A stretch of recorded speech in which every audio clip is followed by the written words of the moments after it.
Hello, ndị be anyị ekele m ụnụ nke ọbụla na-echiche ya biko zelụkwa.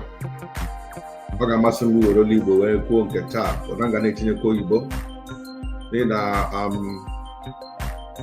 a sị ọ na-adị mma nwa mara ebe o si wee banye ya sikwa ebe ahụ wee pụta.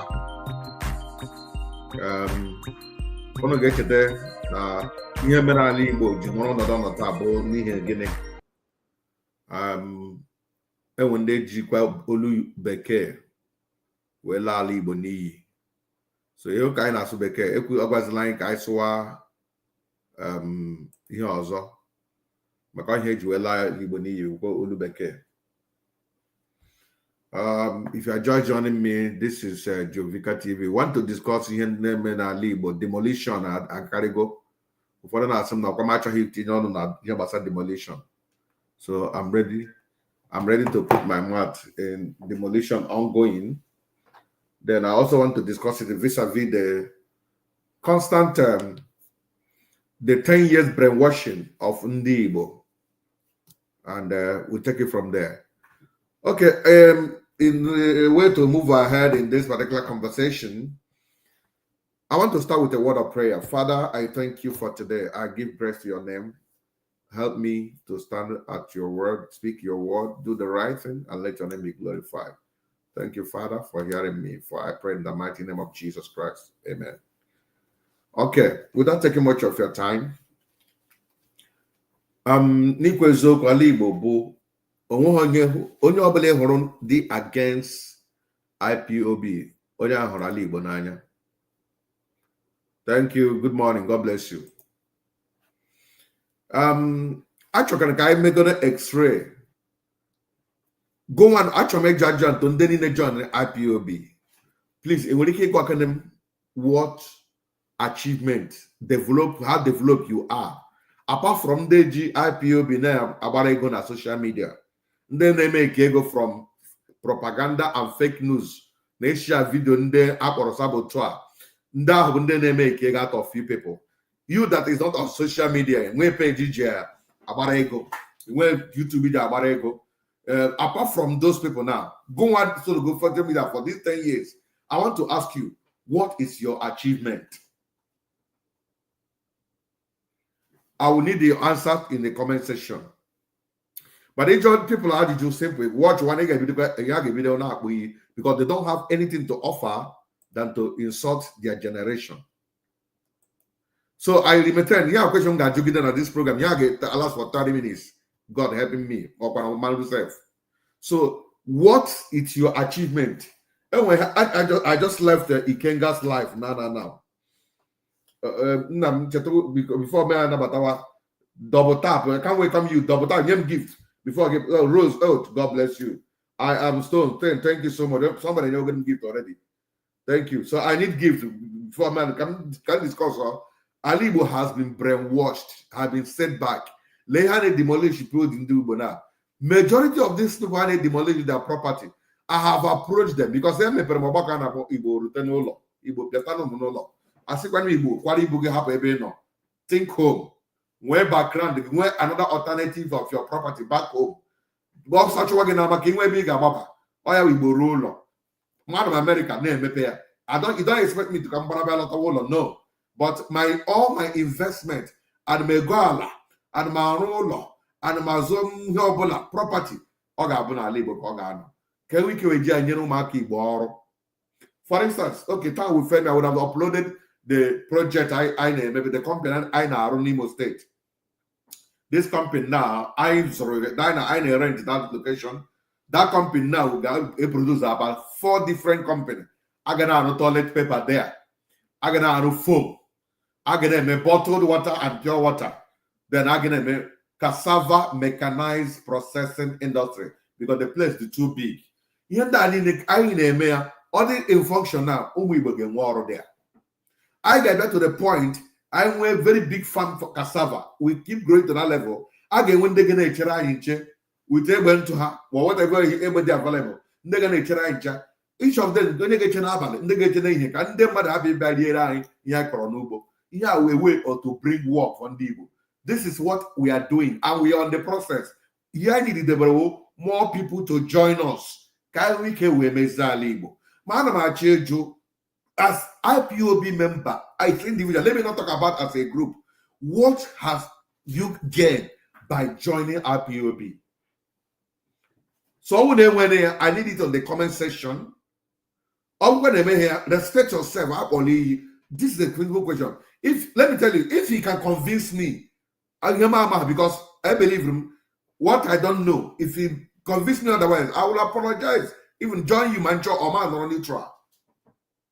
Now, let me address the question on my screen.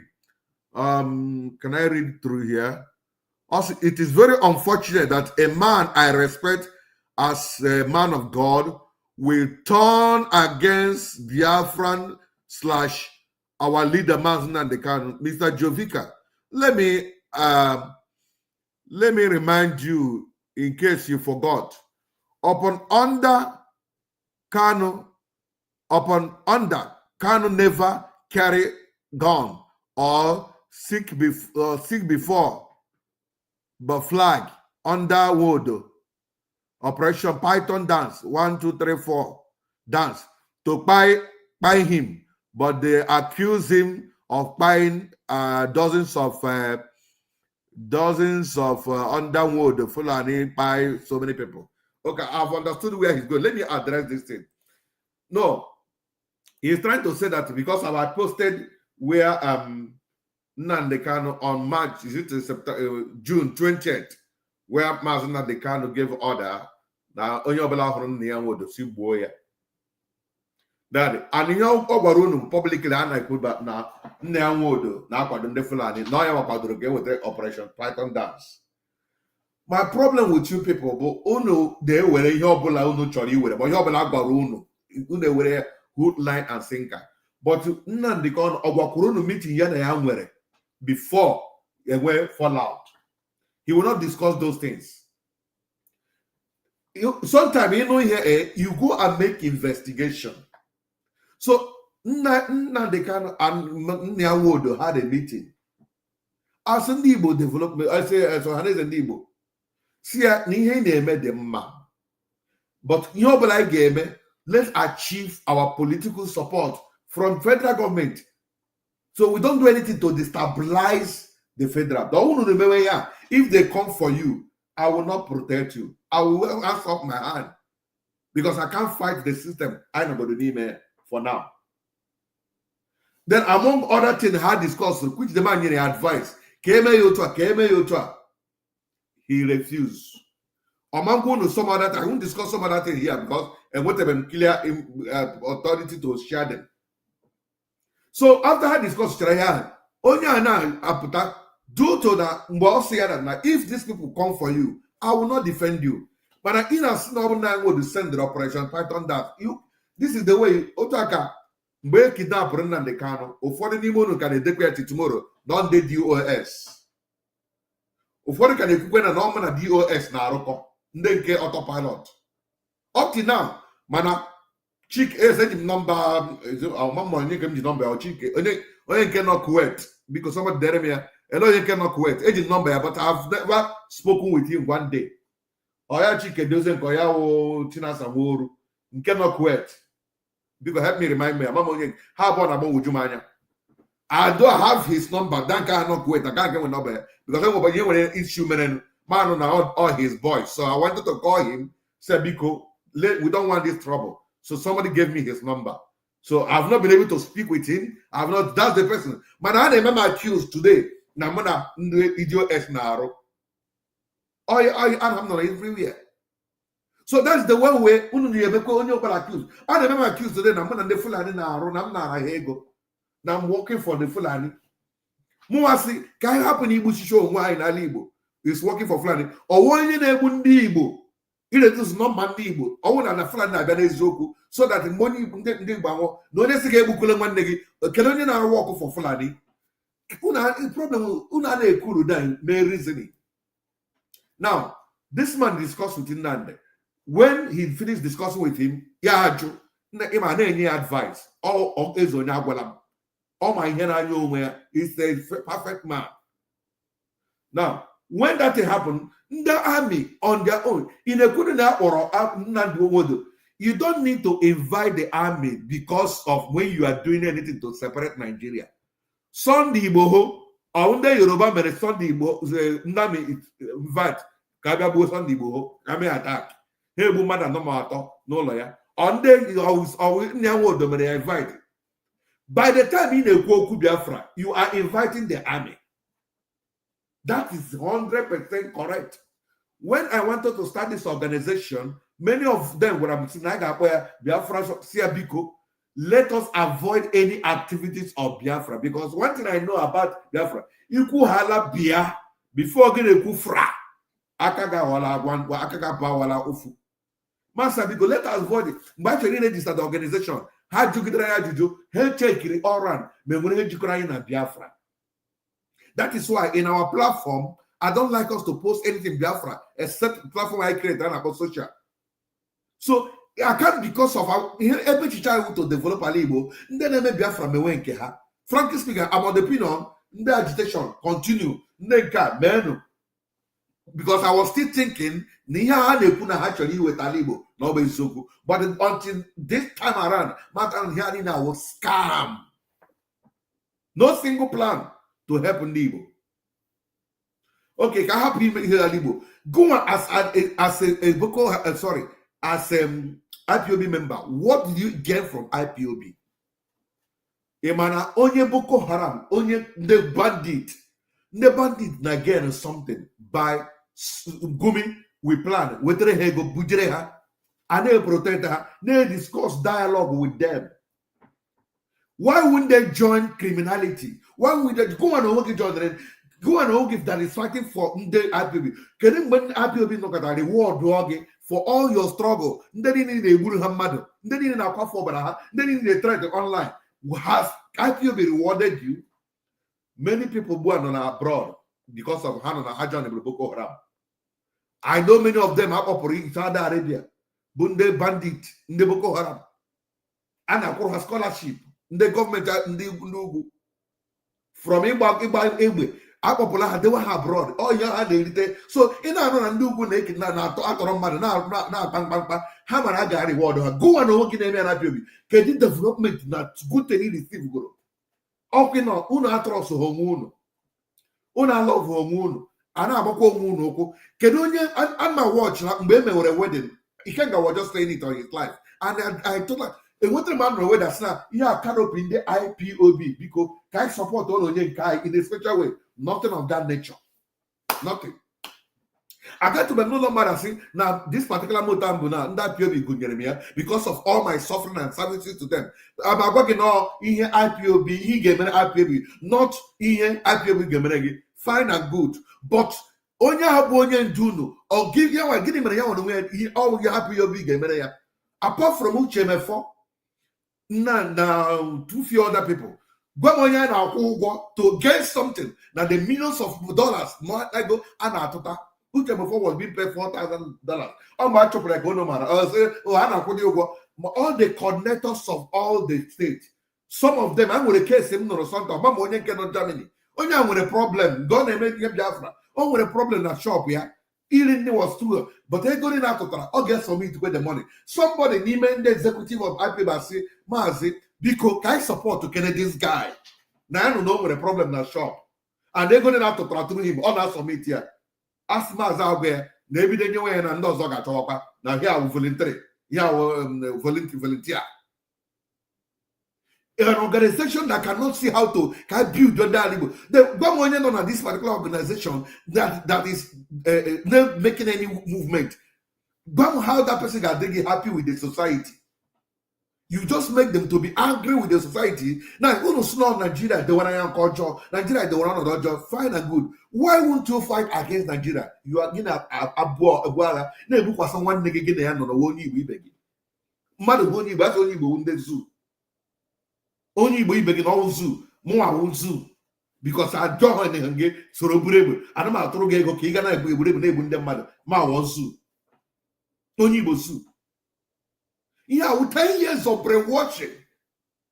Men then no Lagos now. In Asabia, one has our insecurity going on a check on them. Okaman as man no able on Lagos. Women be at on Lagos, they can't come home because of what in ebe ngono onwe. Onye kwu okwu agbawa ya aha. Onye kwu okwu etrete no wire. But obi utombo, for a long time, I could because when they dream this kind of thing, say, I will so much love you, I'm disappointed. Don't be, if you want to be disappointed, I pray and I wish, don't be disappointed in me. And when I am more in our and when one man who chatted him, Simbiko, then he didn't name it, that's the autopilot, temple, gentle, now, Biko, now, but if I'm now happen, yeah, Niha won't you say, okay, you can drop your number, Kai Pakene. I have to connect him to Ndehana Ndorokororo. Or this woman, and then on a screen, watch this woman, Chioma. I know on live now, live a few minutes ago.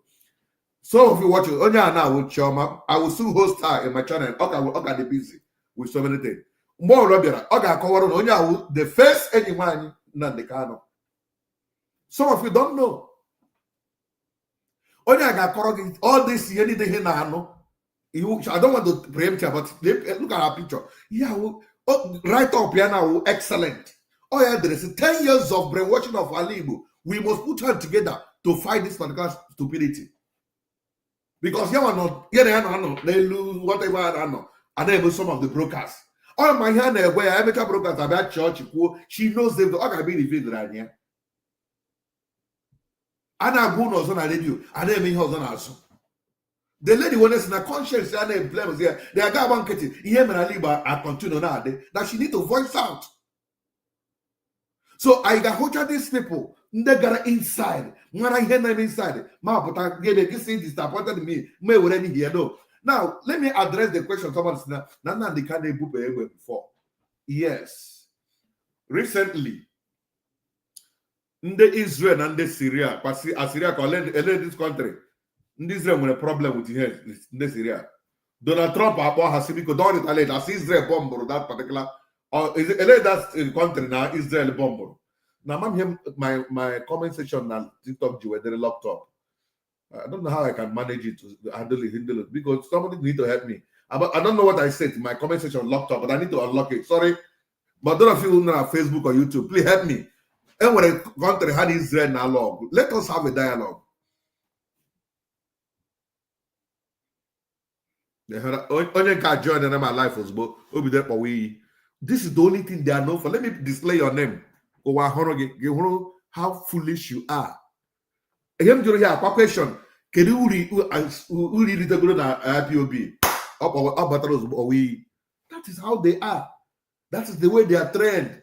Oh, mama, man, my two you but okay, I'm sorry. I want to come back to IPOB. Then, if one say me, will I come back? Organization of people. Organization of you disrespecting the elder. Organization of you violent. Oh, God, like you know, will achieve. Can this God say, how do Igbo Brain wash Joe in the money that Nigeria got? So, is he saying the truth? No, I won't respond to you. Jesus. I will Gaza, my brother. You can't go here. I will Gaza. Israel they got bomb ha. So America got that particular system don't retaliate. America got that country. Or Kuwait, or Iran, or Iraq, or one of these Gaza can Israel now law. But then when it's country that support in the Hamas. So this about some months ago, Israel bomb ha. So can Donald Trump agwa biko don't retaliate Israel. Under few hours, bam. America told her Baka share their tank na rumbo.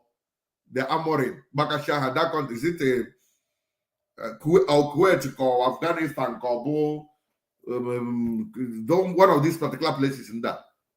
So that's the place. Now, what about any weapon naka Donald Trump? Onye na-ekwu bomb that place na Donald Trump. Enwere ụbọchị ajụ na jiri na onwere ụbọchị ịnụkọta ga ịhụ mma agha ịhụtara egbe n'aka Trump before. Kamgbe ị na-ahụ Trump na telivishọn ịhụra mgbe o bu egbe n'aka otu asarị dokubachi wee buru. That's the question na ndị a na-asị m ịhụtara nga Nnamdi Kanu gara were egbe na ojiere egbe before. Ma ajụọ gị ịhụra nga Donald Trump handụrụ egbe before n'aka ya. After the book, he's a foolish man. Believe now brandishing on social media. That one is a hopeless. Nami is a foolish man. For you to brandish AK-47 against Igbo. So for that day, he's a foolish man. Nami talk. Somebody carve this place out, send it to him. For him to brandish AK, I call him a foolish man. Nami call him. So apart from him, a leader, now brandish AK, now threatening Igbo, apart from him, a hotel leader, when both men under him, now they brandish AK. So then I said, number one, I got the kind of jail with Gabo before. In Ajukwa, did you win a hotel got Donald Trump book trap, and when I got Donald Trump and any missile before, Otto missile, can to watch a bomb, we've done a robber. A hotel got Donald Trump before. Yeah? But Kuwait, also Kuwait or Iran, either Kuwait or Iran, any of them. Yes. Did you see Donald Trump bombing any place? The answer is no.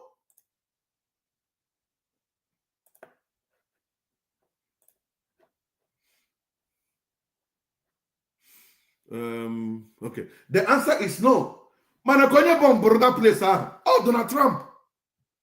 See, have you seen man carrying gun? Why are you deceiving yourself? Why are you not living in denial?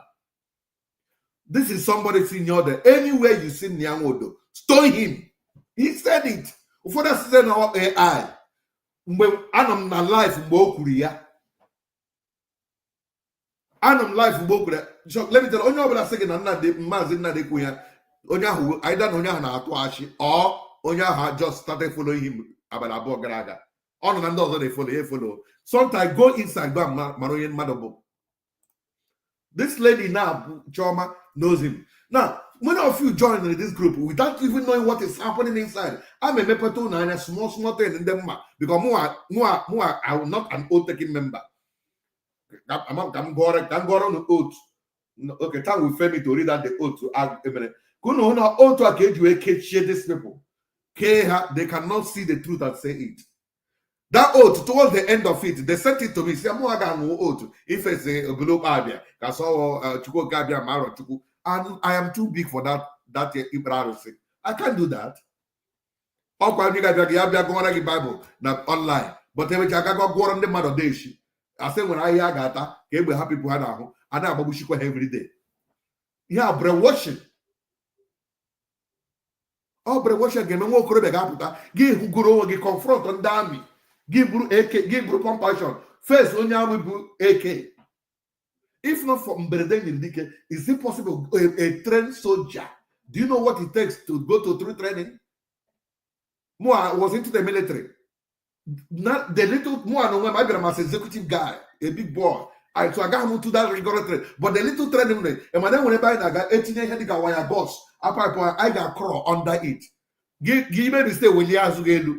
Because so that when you are walking, you don't raise your back when you don't have a huggy. You have to lie flat, crawl, put that under that thing.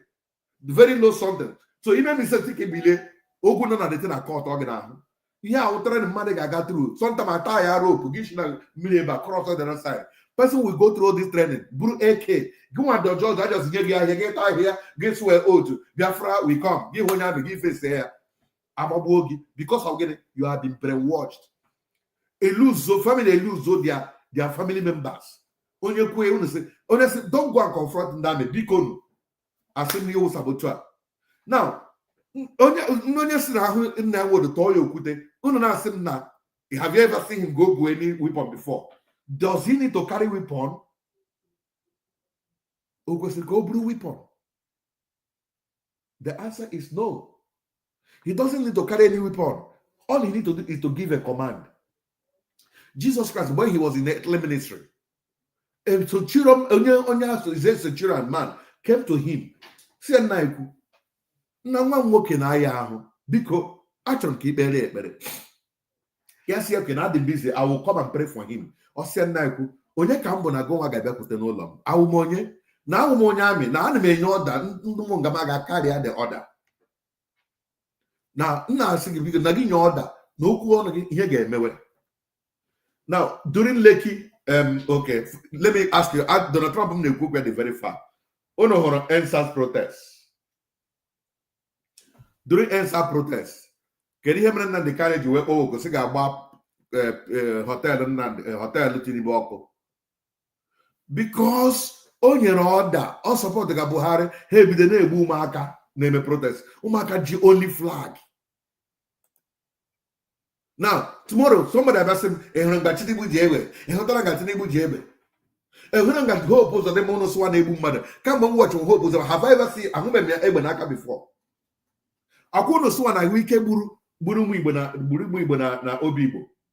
I want you to. That man actually a hotel and a week baby before.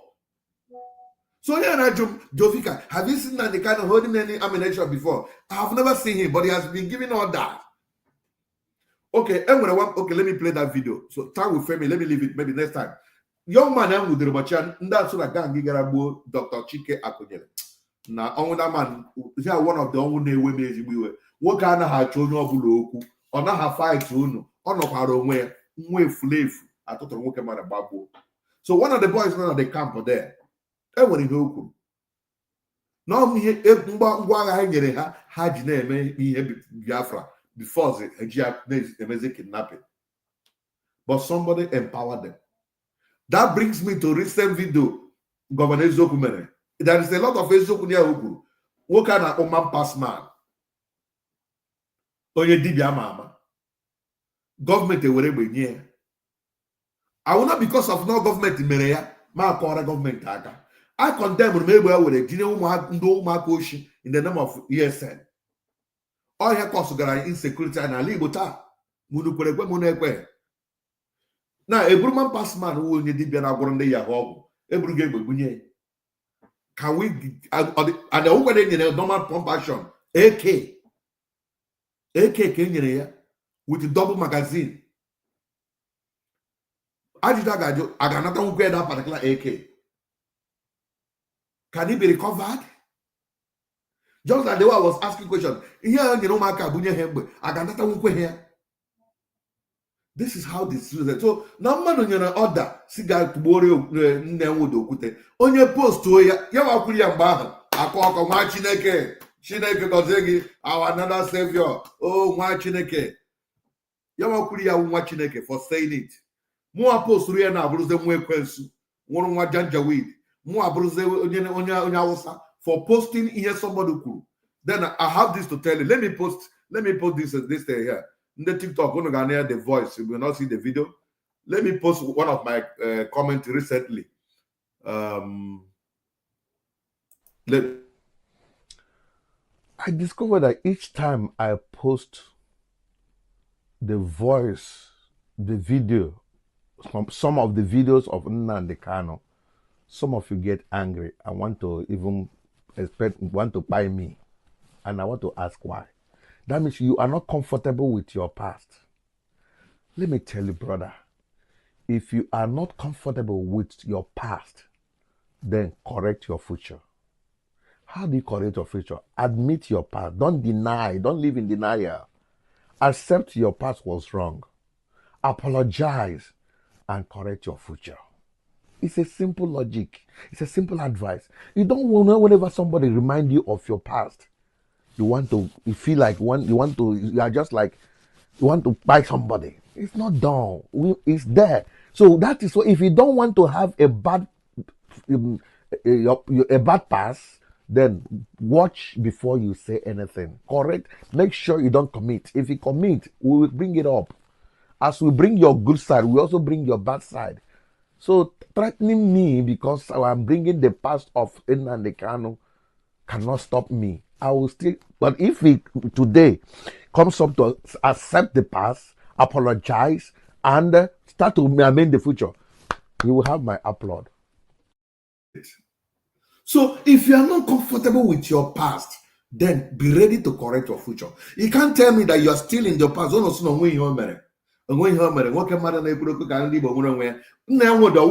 Why did this not This not for a protestant. Any to bring Ndami because he never had Biafra. For you to say about Biafra, they will come. some Igbo that was talking about Oduduwa nation, didn't Ndami be there? El Zazaki, maybe the violent, they grow green. Kedebe Zazaki no now. Kedebe no. The man have been dealt with. Ndami came. So all nature and I say, only obela gather and na apokola ngoro meeting. So if you are doing anything Biafra, be ready and Ndami will come. Or one Ndami be get your governor you can accused. Get your now they got now guess what because of that guess nagi okay, all we could know ya Ndami, but the way that power. Or we are commander division of 82 division. Makanobi is a barrack. He's not. But peradventure, I'm going to invite Ami.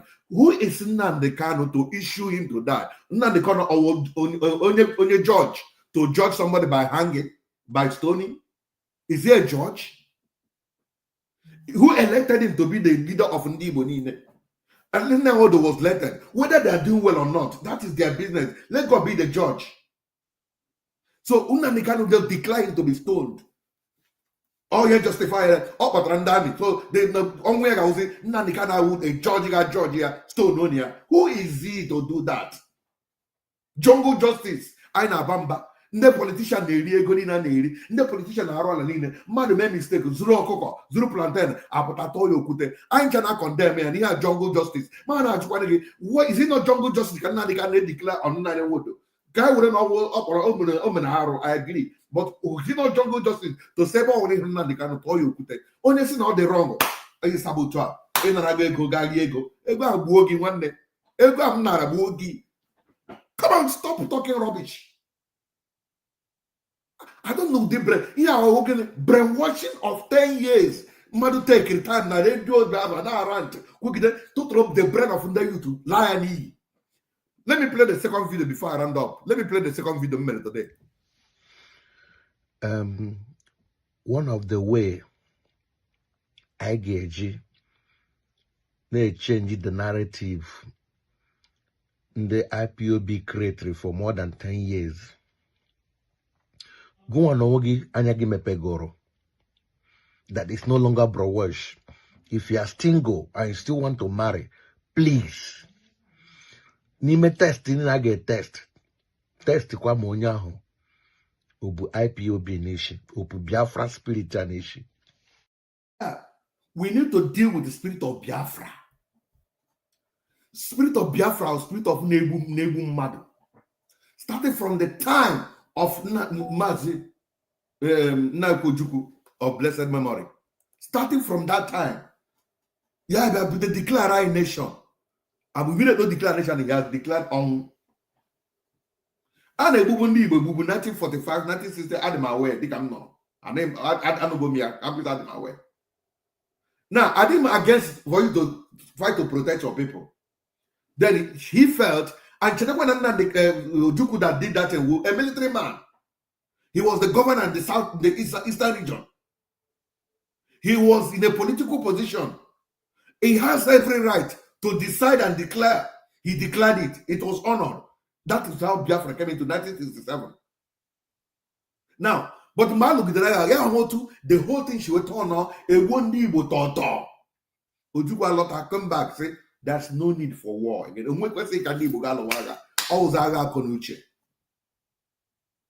It's a mind you to quote that thing. It's a mind you to another can we keep our forgiveness. Says ya was it for one Nigeria. Then you could not have a second plan. In my home, you join your party. Because there are so many ways to kill a rat. Or an organ through violence, through one and people lose the more. Yes, okay, can get through join politics. Had he been not continue for the 1, 2, 3, 4, 5, who knows the number one given Yakoba on a contest? Here, only trying to save life. The MHR was Rike don't care. Eburu mwaki bubu hatoto mbobla Biafra biara onwa biara ebugide numiki bubu wazirike gbo toto. At the end of the day wazirike for him to be forgiven bejeji see he got the Christian about Biafra ya so me ya stand there happy ya got welezego na ndo o make there Roman shon ya no were biri you need to see compound wazirike kane wazirike nazo wazirike brought in Nnamdi Kanu IPOB one Nnamdi Kanu we on a life. You can take me to court to come and prove you wrong. I will threaten Kebum. But I thank God that Now, bro, like before. So let me know. I don't like boasting. So yeah, the Owe Yawa with the IPOB. Emeka Sri and Naiku Chief Gerahan Naikwa. Oh, how I be the IPOB. Now he was brought. Yeah, garage is there under his own name.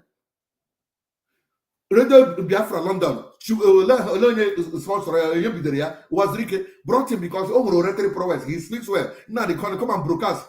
That opportunity. Robin Shea, the guy, hijack anything. TN under his name. I am the director of IPOB, the chairman executive of Biafra London. We bring you to watch the cookie. And I go, hey, Biafra, by rubbishing other people. You ate the finger that fed you. Get cut or tomorrow, mother cut was saying you know Sonia saboteur. But more than cut or sitting on any platform or one saboteur. Oh, what is another savior, holy. Why are we deceiving ourselves? Yeah, cut was drinking any platform. Cut us everybody, none of the holy.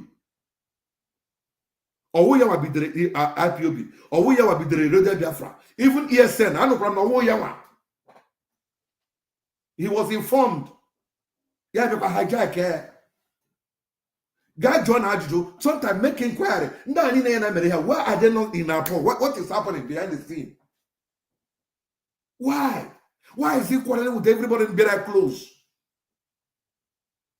You cannot ask questions. Go and work John there. Let the Boko Haram about the label, Ebruha, tell their phone abroad, Nagako, Tinahan Nigeria, now go salary.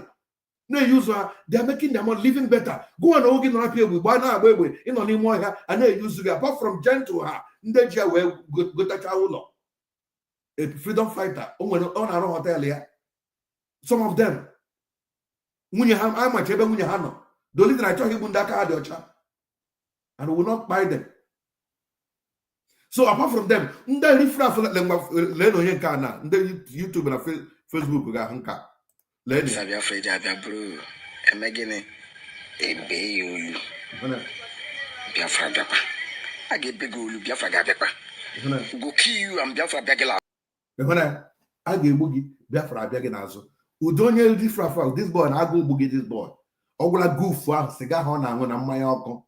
Ogling had a year. And I supply that one every day. Yes, one need there anyhow. As long as I'm not care. Now, more like when a politician, when you're like to get a say, I got kidnapped or no guy make ego. And yeah, 200, 300. That's Biafra.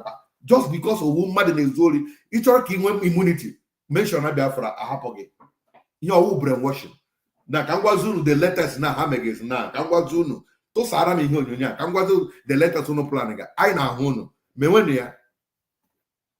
The letters are planning as Zuba now with Ibidehana of suicide bombing. They record me, watch me, and then I record the screen. Go ahead and record. The letters are at Unucharibas now, suicide bombing. Hage him bomb no have utandu the Bukaram chairman, all level Hana Chiga, all by the trend Zuhana. I have no good information. Only Igbo. Now, a monoso no I would Janjaweed, but Janjaweed is better than you people. The Janjaweed make it alcohol, so wholesale. I pop her tea abroad, sponsor her, Hagare anywhere abroad. For the name Hagare give up abroad, they refuse to come back.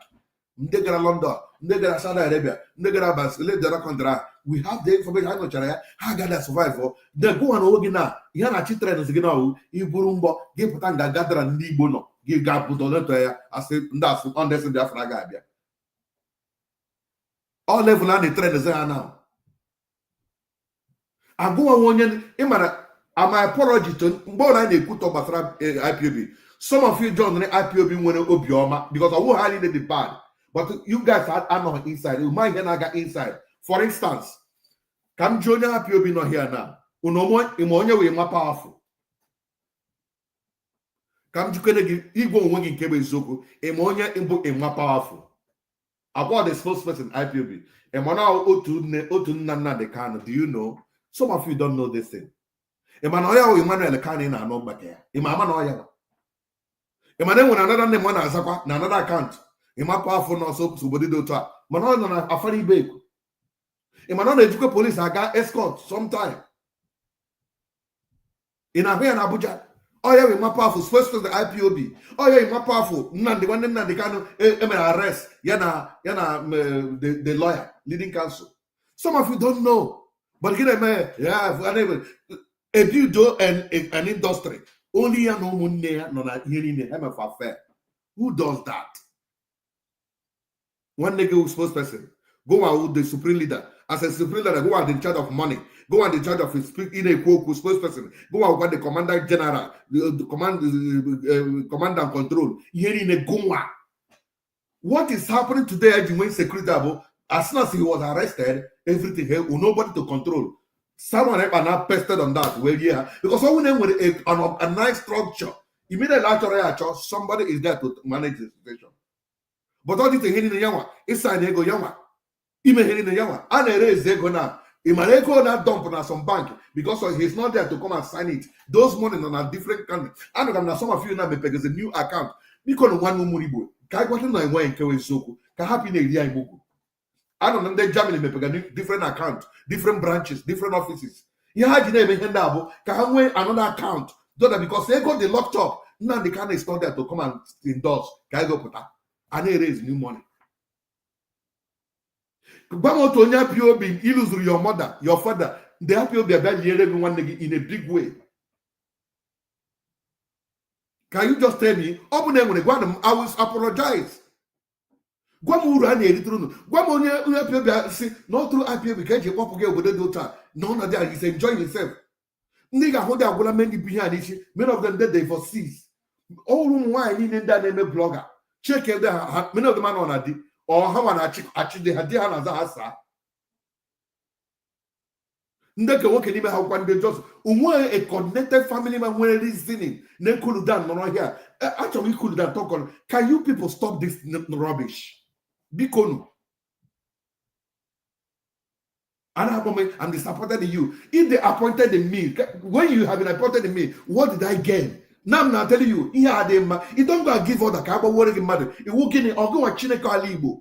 Who created you? Who made you a king of Alibo? Yeah, and I actually buy into this particular level of figure male or because of the introduction of Omeroware to be the just why do what did they have possible to brainwash them? Hannah hold their emir as on and all. Who halamoya about Woku the rubbish, a follow ya. Oku go to Ganawa, a follow ya. Emir Kuhana, on your special perfume from Liberia, from Saudi Arabia. On your mess, Yame Poo. Is that a female fool? Hey, like a day. I got worship here for Ahon on them mother because it's coming from the emir. Oh, the same thing gave you the up and then the cano. Your blow me hala today is perfect. They did not cause destruction. Oh no, let's go. When you hear only I got somebody. You don't say I get queer. Or because of hope you to go on that level. Okay, you know that command and control. And when some video naturally play, because they play on some account on a case. Let me tell you, many then on a case here, this video, they have it. All you just second and I stand any trial. They have all the evidences of it.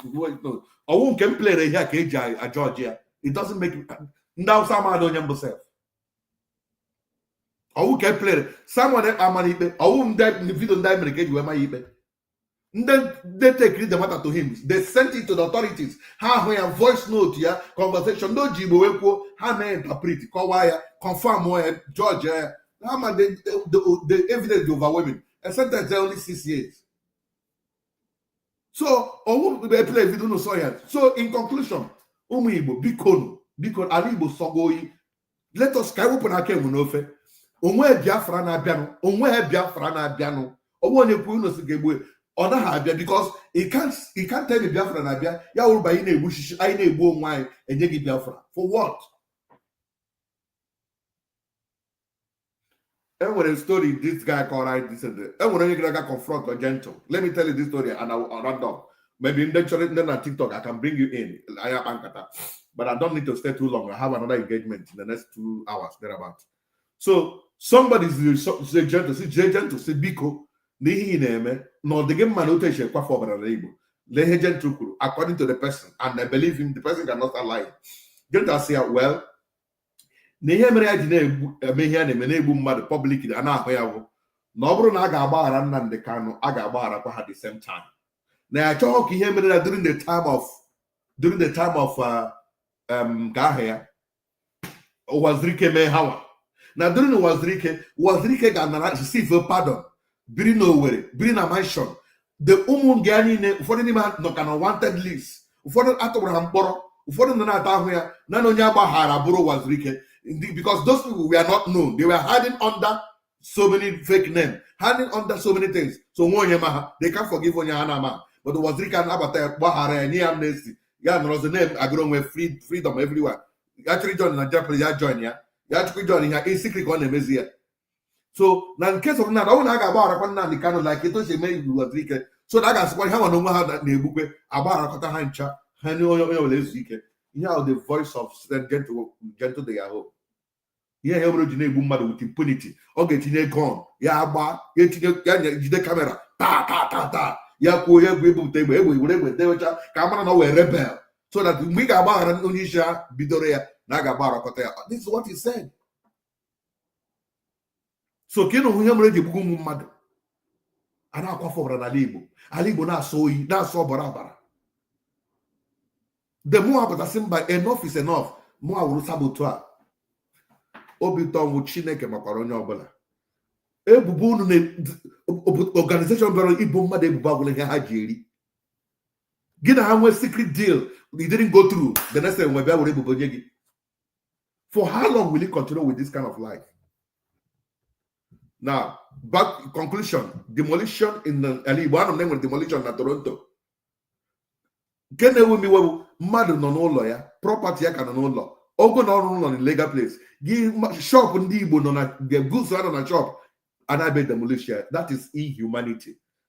It can't just because of it in a restriction, don't build, high build, give that name, that kind of thing. That is wickedness.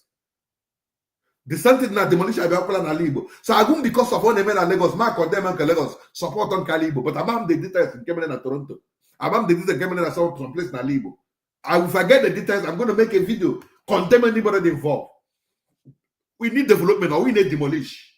Then on Lagos one. Come and build back home.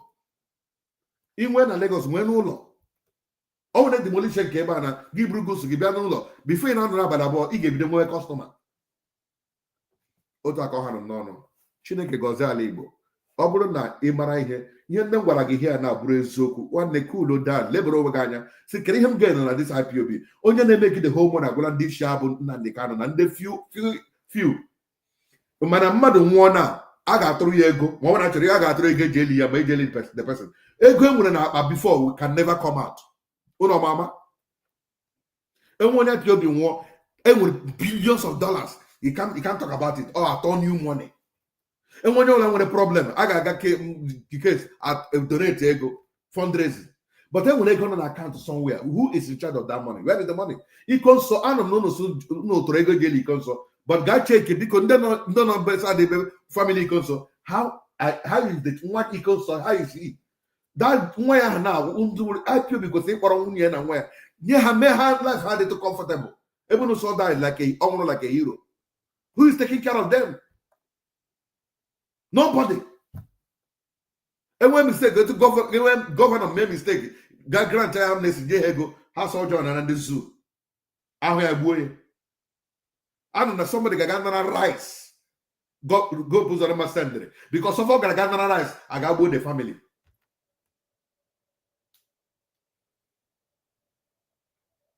Oh no, my one guy I got fake Mapericoma. According to him, that guy will make sure there. Uno got this surprise. That boy would have message for Alibo. Fake Mapericoma. I love his pattern. Uncle tradition. Oh, you say, but in the woman as silent. That should be tough for another day. So, Jisheni came 1 year.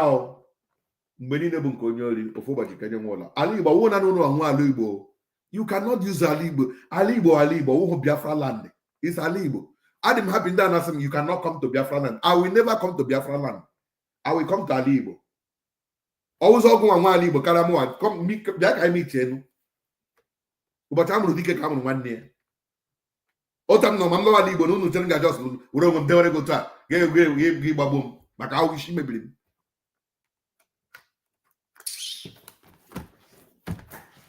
Let me read comments. Can I watch can I comment in the matter that I hear?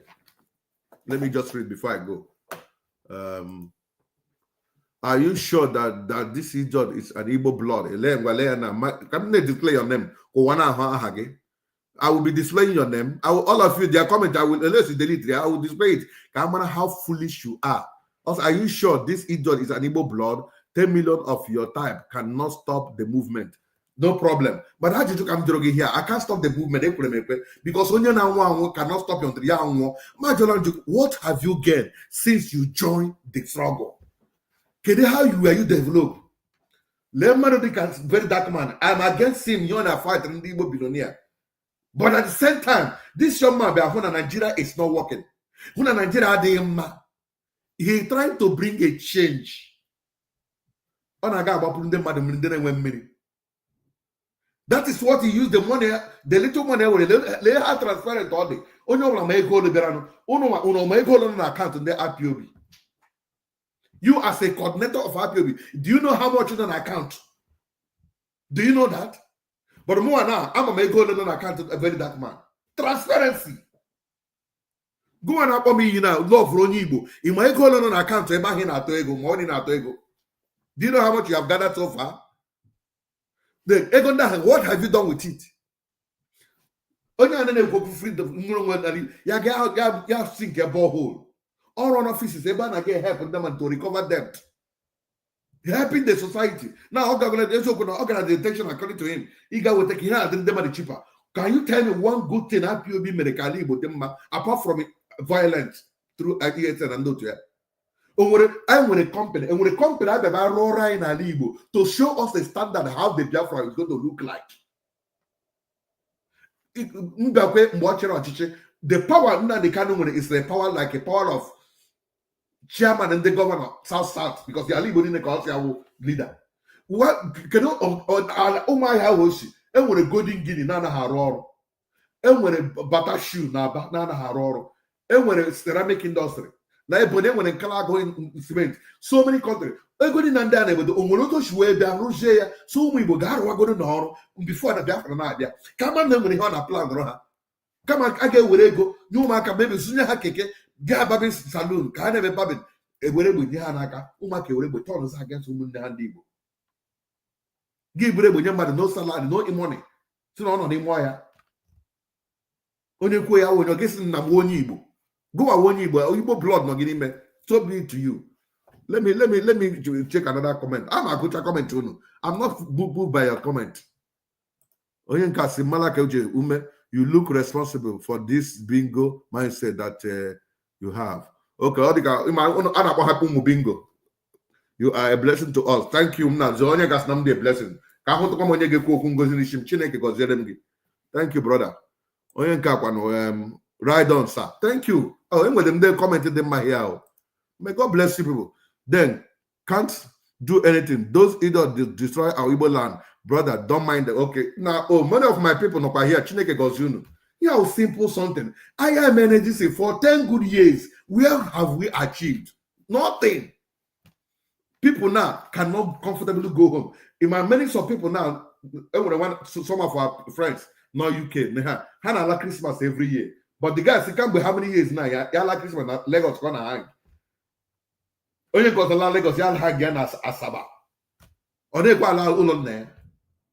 In October Biafra. Biafra. Can we just tell ourselves the truth? More I'm chilling now. I'm a Orohilos that will follow my car behind. I have to spend not less than 300,000 to 400,000. Of your life, that particular 300,000 or 400,000 in the police for a day. I can go to one family, they want admission, nobody to pay school fees for them. But because of protect for Fulani, but I cannot go home, drive that Egypt police. This is your life.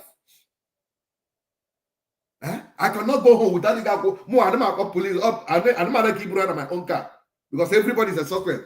They go to police van. I will pay for the police van. They will drive behind me. More than one, I'm a motor should be them there. I'm a motor should be. So, there are many families like a because when you turn a libe, always a disaster. When you're now, you're not told you. Don't not be comfortable with it. Only saw the other wrong. Only smell when he go blood in him. Man, I think if Biafra there, let me tell us something. Now, I feel like Chineke, God don't you many people no waka here. Man, because be Kubana. Ha Chineke Biafra before they become whatever they are. Zenko, chief priest, him one of them, all of them. I don't give a damn how they made their money. Obukobi that is developing Alibo. That Obukobi is a multi-billionaire. That young man. Okasimba on Biafra, I may make it my money. Okasimba on Biafra, I don't develop on Gobala. I will mention in the matter road the other day. How many buildings and a rent? Mokasi on Biafra comes. Can't you go and develop yourself? Look for how you can help yourself. You need Biafra.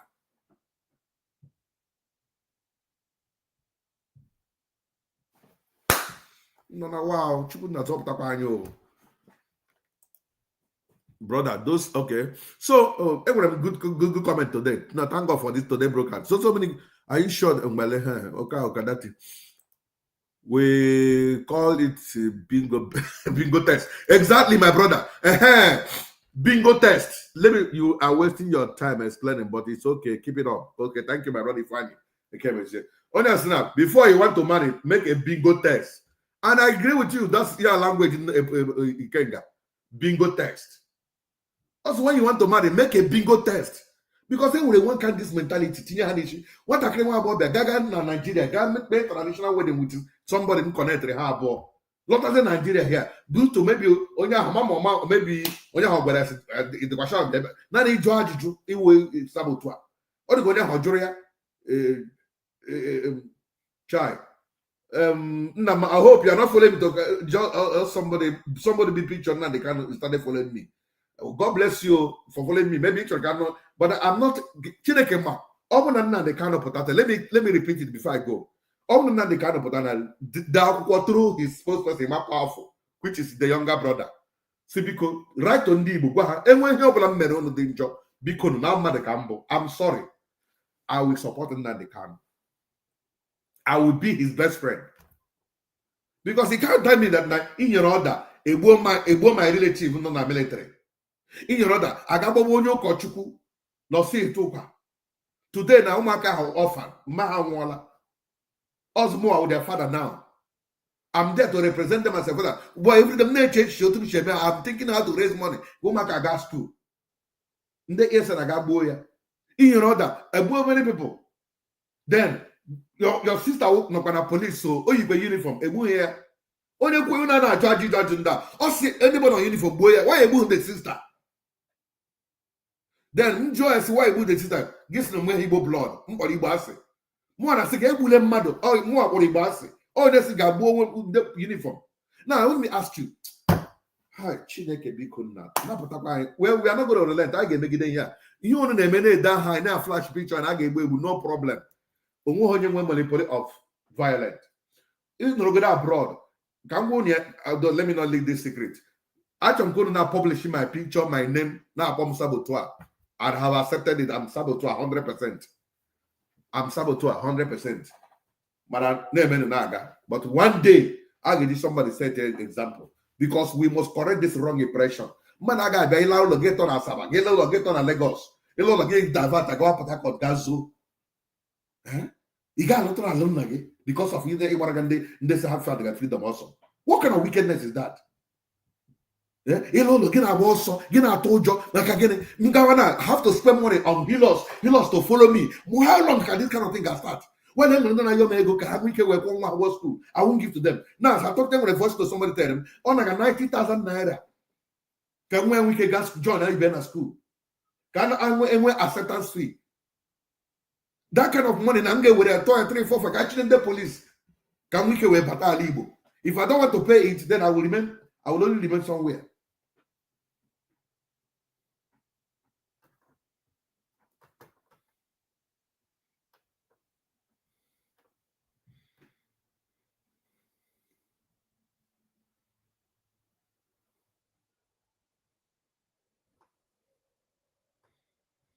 No, like the hashim shot or that. Let me shut down.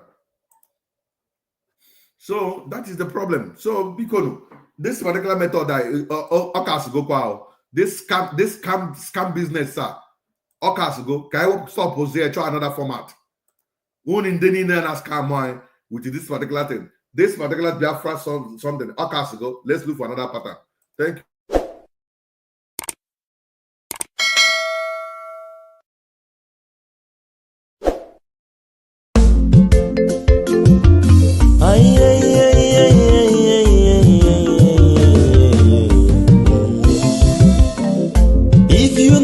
Information you were already deformed. Why not go to your YouTube? Jovika TV.